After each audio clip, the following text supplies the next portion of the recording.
I'm Walter Cronkite.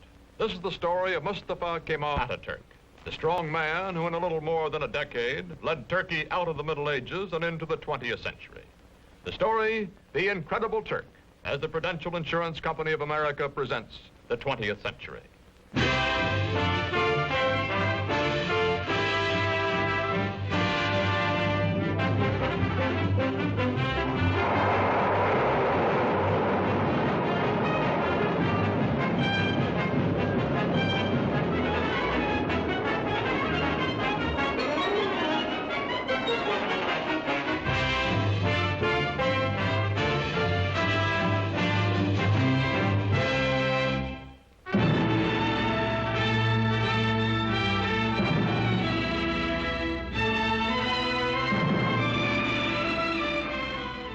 In the Middle East today, chaotic, vulnerable to Soviet expansion, Turkey, modern, powerful, and a rarity in this area, pro-Western, is prepared to defend herself against any aggressor. This is the border between Russia and Turkey, guarded day and night. The red sentry does not know he is being photographed from across this border. He feels that he is being watched. He is also suspiciously watchful.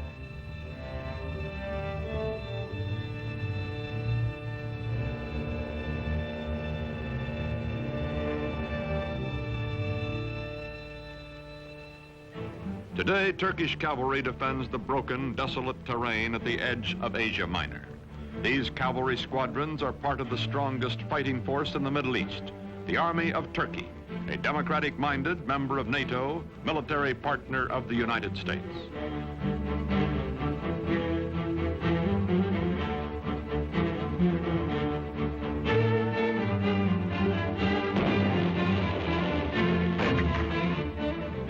Modern Turkey, strong and stable, was created out of a dying Oriental despotism by one man, unique in history, Mustafa Kemal, called Atatürk, father of the Turks.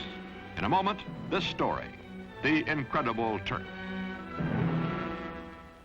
By 1900, the Ottoman Empire, land of many races and religions, has lost her ancient tolerances and her world position, is reduced from medieval splendor to medieval squalor. Ruled by inept autocrats, ruined by foreign wars and exploited by foreigners, the people are sunk in poverty, lost in lethargy, mostly illiterate. The Turkish Empire continues to exist only because the European nations cannot agree among themselves to dismember her.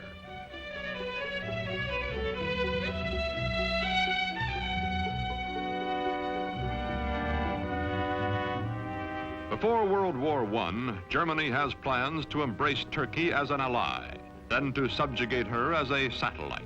To visit the sick man of Europe, as Turkey is called, comes the German emperor himself, Kaiser Wilhelm II. He is received with more than ceremony.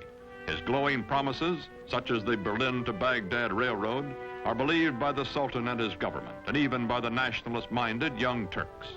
When war comes, Turkey will waver between her old friend Britain, allied with her hereditary enemy Russia, and her new friend Germany. On October 29, 1914, Turkey takes into war, on the Kaiser's side, her obsolescent army.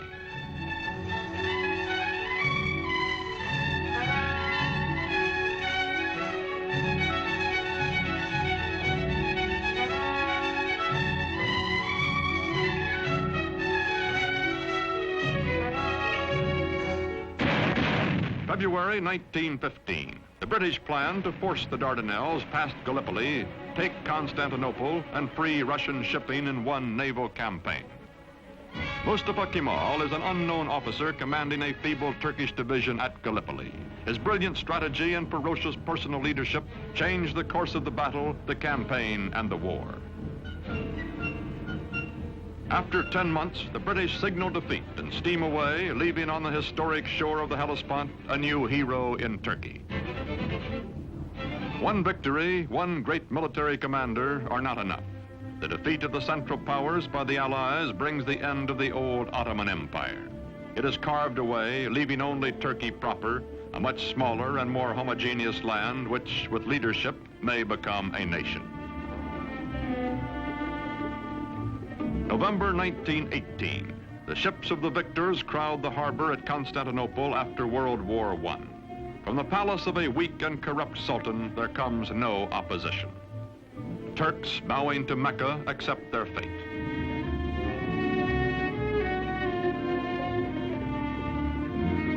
From France and from Great Britain, occupation troops disembark to take over the ancient capital.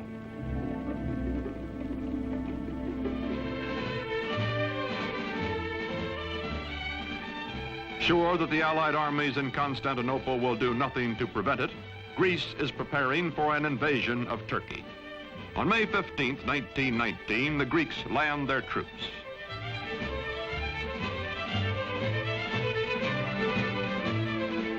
In Ankara, in the heart of Turkey, Mustafa Kemal organizes the Turkish liberation movement, takes command of the Free Turkish Army. From far off Constantinople, the Sultan repudiates him, but Mustafa grimly swears that he will gain Turkey's freedom or die. No other general equals this man, and the Turkish soldiers need only to be led to fight.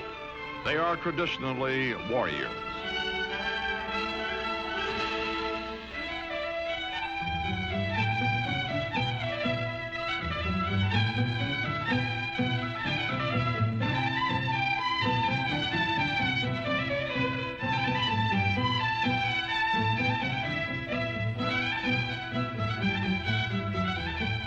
Quickly, Mustafa Kemal gathers the forces of an occupied Turkey under his almost unchallenged domination. His hastily recruited bodyguards stand ready to defend him with their lives. Mustafa Kemal pits his cold, inexhaustible toughness, his unyielding determination, his knowledge that the people are with him, against the continued fanatic opposition of the Sultan's government. Ammunition must be made by hand, by old men and hungry workmen, boys and children. Mustafa Kemal's Turkey is going into battle with the Greeks.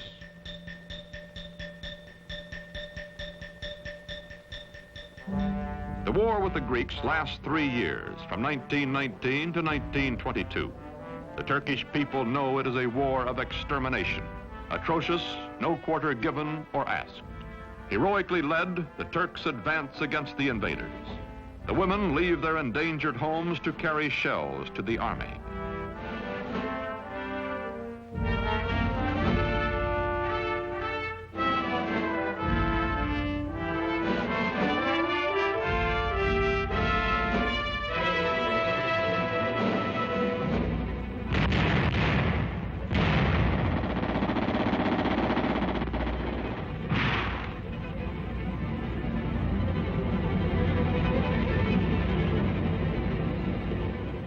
September 1922, the Greeks are driven back to the Aegean Sea.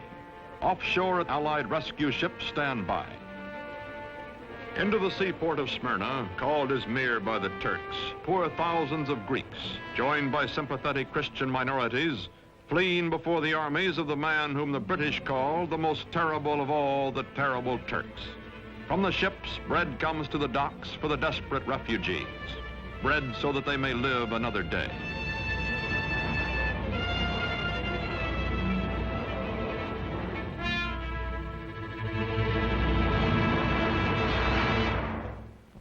September 9th, 1922. The Turks enter Smyrna, last stronghold of the invaders. They take vengeance against the Greeks for whole Turkish villages wiped out, for their kinsmen massacred.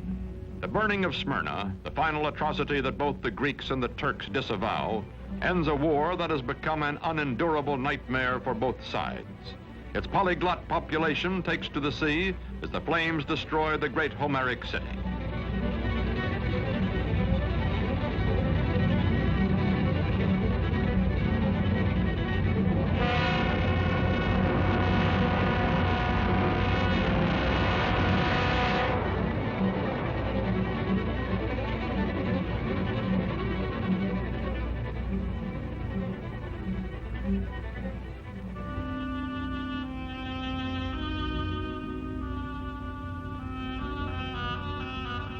Star and crescent fly over liberated Turkey. Mustafa Kemal Pasha, married to a woman of Smyrna who personifies his ideal of Western freedom for all Turkish women, is Chief of State and Supreme Commander of the Army.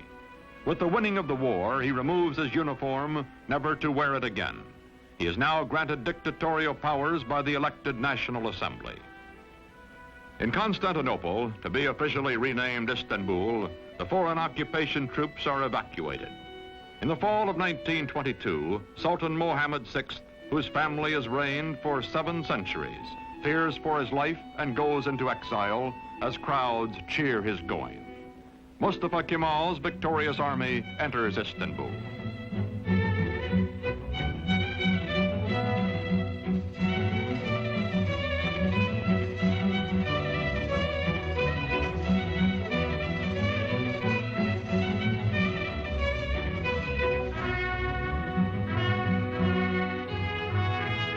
First president of the First Turkish Republic, Mustafa Kemal, during the 1920s, keeps his limitless wartime powers and his command of the army, makes the hard, dry town of Ankara his capital. His fantastic dream is not of empire or conquest, but of creating a democratic Turkey, a new kind of Turk in his lifetime. The Ottoman sultans also had been caliphs, secular and religious rulers. Turkey's new government separates church and state. Instead of Friday, day sacred to Islam, when Muslims everywhere ritually cleanse themselves, the Western Sunday is proclaimed the official day of rest. Although Mustafa Kemal insists on personal religious freedom, it is known that he personally detests the gesture of abasement prescribed for worship when Muslims touch their foreheads to the floor in their brimless headgear.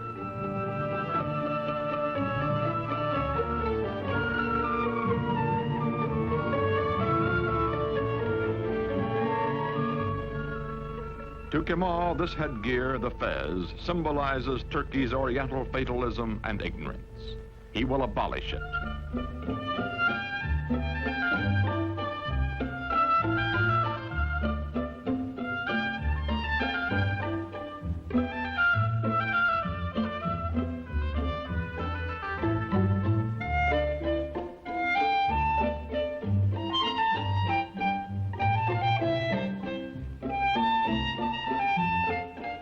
Wearing the fez becomes an act of treason. European hat makers unload in Turkey. But woe betide the foreigner who dares laugh at a Turk in his new hat. More than 90% of Turkey's 13 millions are illiterate. Mustafa, who earned in school his second name, Kemal, meaning excellent, himself takes charge of replacing the difficult, obsolete Arabic script. A new Latin alphabet, a revised and standardized Turkish language are prepared by experts bullied into haste by Kemal.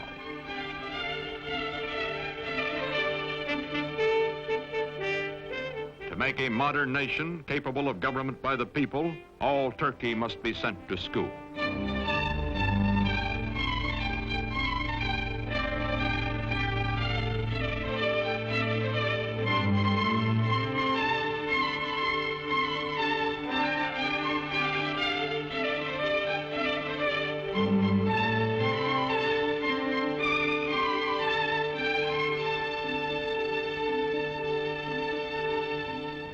Islamic traditions are shattered. A man's image, Mustafa Kemal's, is displayed in public. He also orders all Turks to adopt Western-style family names and is himself christened Atatürk, meaning father of the Turks. The faces of Turkish girls and women are hidden, and they live in virtual slavery until Atatürk unveils them by decree. Now divorced from his wife, he takes pleasure in the company of emancipated women and insists that all Turkish women adopt Western clothes, gives them equal rights under the law after abolishing polygamy, and opens to women all the trades and all the professions.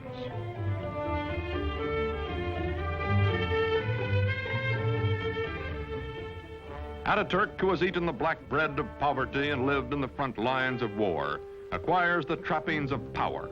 His proud, fiercely disciplined bearing, which annoyed his superior officers years before, does not change now that he acknowledges no superiors. The men around him treat him as emperors and primitive chieftains and modern dictators are treated. Flatter and yes him, seek the smallest of privileges, such as lighting his cigarette.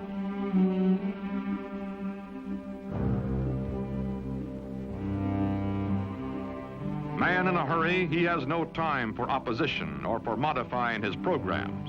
Is too concentrated to pay the slightest attention to the awkward and harassed civil servant who is about to drip peach juice on his shoulder, or to the waiter who will wipe it off.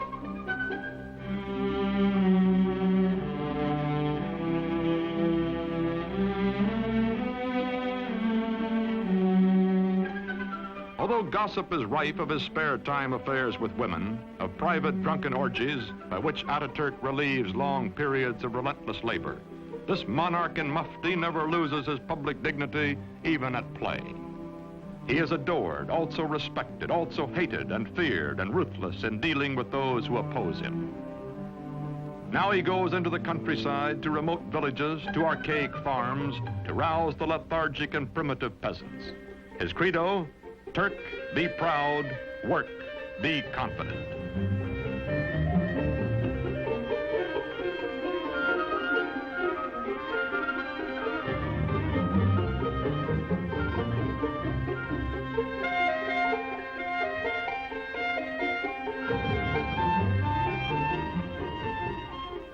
There are two ways of conquering, says Ataturk, by the sword or by the plow.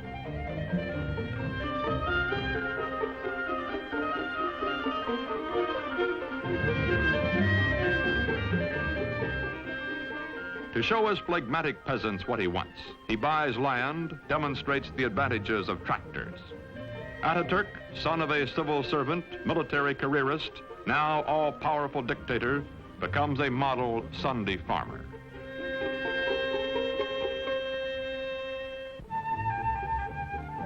The world is anxious to restore good diplomatic relations with Turkey. From the United States comes Ambassador Joseph Clark Grew. For this revolution and high accomplishment, one man is primarily responsible. The name of Gazi Mustafa Kemal will forever be associated with the development, founding of the new modern Turkish state, and will forever be inscribed indelibly upon the rolls of history. Türk milleti taben demokrattır. The Turkish nation is democratic by nature. Zaten çok yükselmiş bulunan Amerika milletinin Türk milleti. I have no doubt that the American nation, which has gone so far in this ideal, is Turkey's friend in her aims. Bütün beşeriyeti birbirini sevmeye. This will not be all. Perhaps it can lead to a world of love, with all old prejudices erased, with all nations coexisting in peace and prosperity. When the Great World Depression of the 1930s slows down economic reconstruction in the country, Turkish people by the thousands wait for Ataturk to bring him their troubles and their problems. To the man in the street, Ataturk is his personal boss and his personal friend, willing to listen, wanting to help.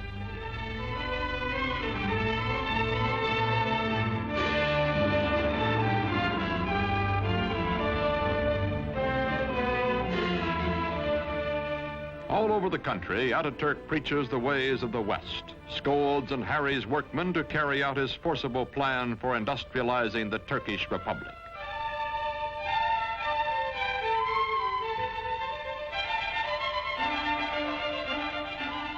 Turkey begins to move into the 20th century, builds dams, mills, factories. The tempo is fantastic. Industrial production under Ataturk increases tenfold.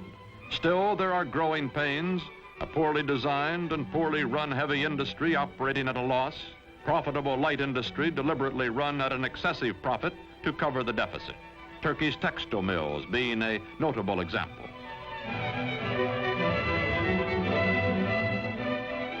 The European nations compete briskly for Turkish trade, for her surpluses, her chrome, and her tobacco, in exchange for the manufactured goods, machinery, and arms she imports. Turkey's foreign relations are excellent, but war is in the offing. Ataturk hopes Turkey can remain neutral, as indeed she will do during most of World War II. But meantime, he must mend his defenses and re-equip his neglected army, a bayonet army from an earlier era of belligerence.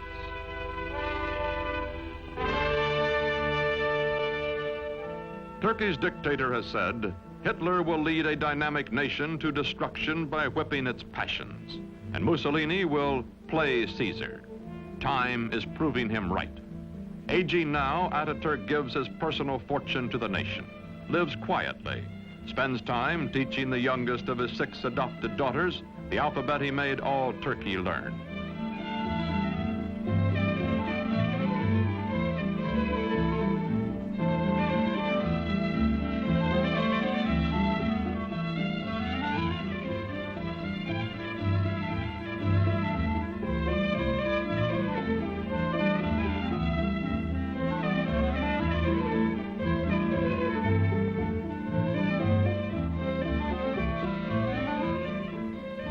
Watching his young nation, Father Atatürk believes in her democratic future and has preserved for her under his autocratic rule the Republican Constitution and the secret ballot which will elect his successors. His severest Western critic grudgingly admits, Atatürk is dictator so that Turkey may never again have a dictator. The Shah of Iran is among the neighboring rulers who come to admire Atatürk's prospering, progressive nation. The Emir of Transjordan comes. The Arab world is impressed by Turkey, but later when nationalism develops throughout Islam, none of its leaders will have Atatürk's genius or his convictions.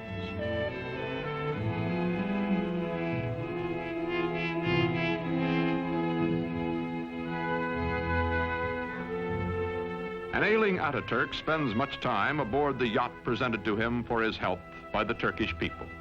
Long ago, he has said, I will lead my people by the hand along the road until their feet are sure and they know the way.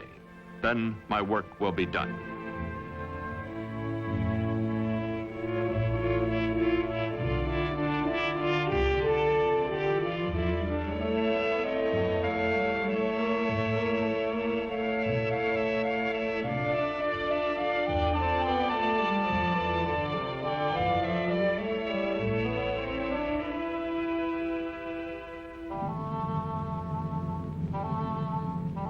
On November 10th, 1938, Ataturk dies at the age of 58.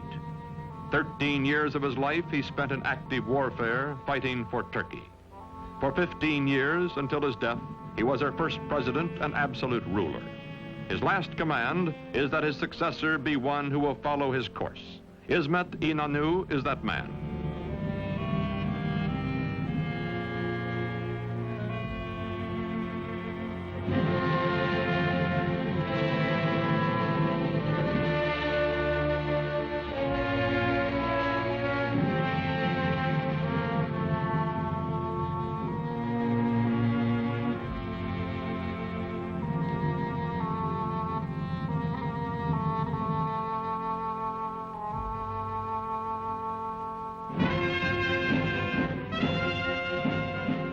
Today, this mausoleum is a shrine for his people, who well and truly mourned for Ataturk. Marching past in fighting trim, the soldiers of Turkey are the sons of the ragged forces who followed him to fight for Turkish independence 40 years ago.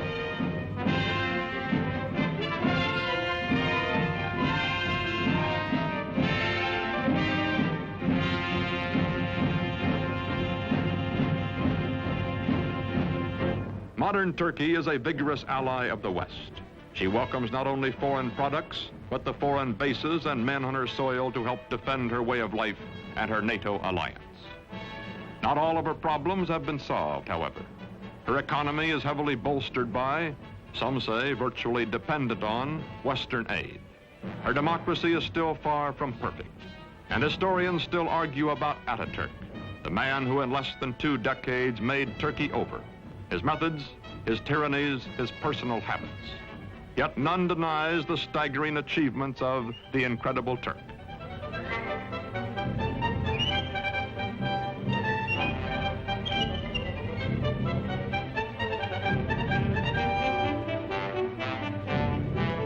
These, our allies, guarding the gates to the east, are the inheritors, the children of Mustafa Kemal Ataturk.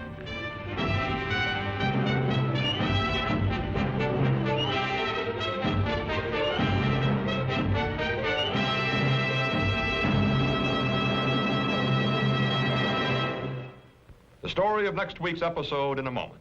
And now a message from your host, the Prudential Insurance Company of America.